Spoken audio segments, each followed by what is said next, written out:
जय महाराष्ट्र। बाळासाहेब ठाकरे यांना विनम्र अभिवादन। मी जयश्री विवेक पवार, सोलापूर महिला आघाडी अध्यक्ष, शहर प्रमुख। मला समाजकार्याची आवड होती, मला निवडणूक लढवायची होती आणि मला वाटलं की आपण काहीतरी समाजकार्य करता येईल, कारण माझं घर सगळं म्हणजे राजकारणातलं असल्यामुळे मला थोडंसं त्यांचं प्रोत्साहन पण मिळत गेलं आणि आमचे सासरे परत मिस्टरांनी खूप साथ दिली। 16 वर्ष राजकारण करताना खूप काही अशा गोष्टी घडल्या की त्याच्यानंतर मी म्हटलं की जाऊ दे, आता लहान मुलं आहेत, मग त्याच्यानंतर मी जरा अलिप्त राहिले राजकारणापासून। मग नंतर अमरबाबू शिंदे आपले जिल्ह्याचे प्रमुख आहेत, त्यांनी मला एक ऑफर दिली की ताई तुम्ही शिवसेनेत काम करताल का। आम्ही डोळे झाकून प्रवेश केला, कारण 2 महिन्यामध्ये आम्ही त्यांचं काम आणि त्यांचं कर्तृत्व असं मुख्यमंत्री पहिल्यांदाच आम्ही असा पाहिला होता। मग त्यावेळेस त्यांना मुख्यमंत्री पद पण नव्हतं, त्यांनी फक्त पक्ष स्थापन केला होता, पक्षापासून लांब गेले होते, पण त्यांचं काम, त्यांची बोलण्याची पद्धत आणि वागणूक आणि महिलांना मान सन्मान ह्याच्यामुळे आम्ही महिला राष्ट्रवादीतल्या 8 जणींनी त्या दिवशी कार्तिकी एकादशी दिवशी पंढरपूरला मी प्रवेश केला। त्याच्यानंतर साहेबांचं एक काम आणि महिलांना पहिली संधी आणि मान सन्मान या पक्षातून आम्हाला मिळाला।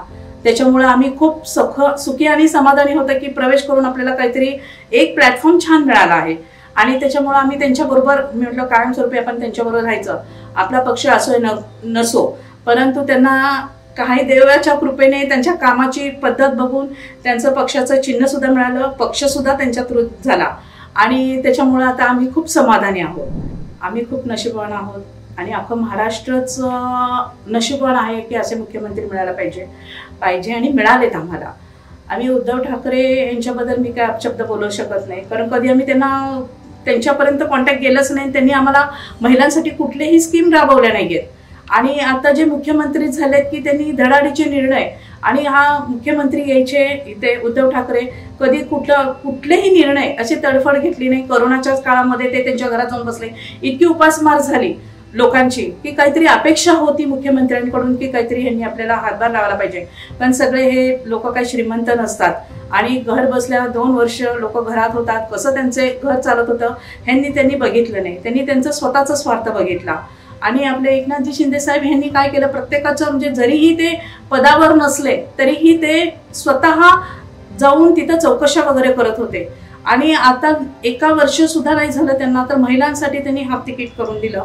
पण महिलांसाठी स्वबळावर महिला उभ्या राहायला पाहिजे, त्याच्यासाठी त्यांनी निधी दिलाय बचत गटासाठी आणि गॅस सिलेंडरचं म्हणा हे स्कीम, परत दवाखान्यामध्ये काही आपल्याकडे 1 रुपया नसताना सुद्धा आपण तिथं जाऊन उपचार घेतोय आणि उपचार चालू होतात, ह्याच्यामुळे सगळ्या महिला समाधान आहेत। हाच फरक झाला की ह्या अगोदर आम्ही राष्ट्रवादीमध्ये असो किंवा नंतर आता शिवसेनेमध्ये असो, पण असे मुख्यमंत्री पहिल्यांदाच आम्ही असे बघितलेत की त्यांनी आम्हाला महिलांसाठी एवढा मान सन्मान आणि प्लॅटफॉर्म चांगला दिलाय आणि सगळ्याच महिला समाधानी आहोत। त्यांनी पहिल्यांदा हाफ तिकीट केलं। जायच्या वेळेस कुणाला म्हणजे कुठं प्रवासाला जायचं असेल तर खूप त्रास होत होता, म्हणजे मध्यमवर्गीय किंवा गरीब त्यांना जायचं म्हणलं कुठं तर पैशाचा प्रॉब्लेम यायचा, एवढं बसचं भाडं एवढं असायचं, एसटीचं भाडं एवढं, कसं काय आम्ही जायचं। मग त्यांनी पहिला हा ठाम एकच निर्णय महिलांसाठी केला की हाफ तिकीट द्यायचं त्यांना, काही असो दे, हाफ कोणीही असो दे, लहान असो मोठं असो। पहिलं कसं की 75 वर्षाच्या लोकांनाच हाफ तिकीट होतं, पण यांनी सरसकट सगळ्यांना फक्त आधार कार्ड पण ची गरज नाहीये।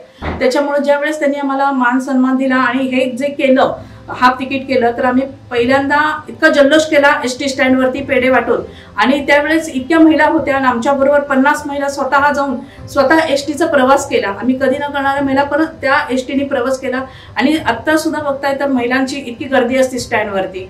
आणि ते झाल्यानंतर मग बचत गटांना त्यांनी पैसा निधी जो दिला काहीतरी 300 कोटी रुपये काहीतरी बचत गटांना दिले, त्याच्यामुळे महिला ह्या लघु उद्योग चालू करू शकल्या आणि त्याच्यामुळे जे महिलांवरती सुख समाधान जे होतं ह्या मुख्यमंत्र्यांशिवाय आम्हाला कोणीही देऊ शकणार नाही।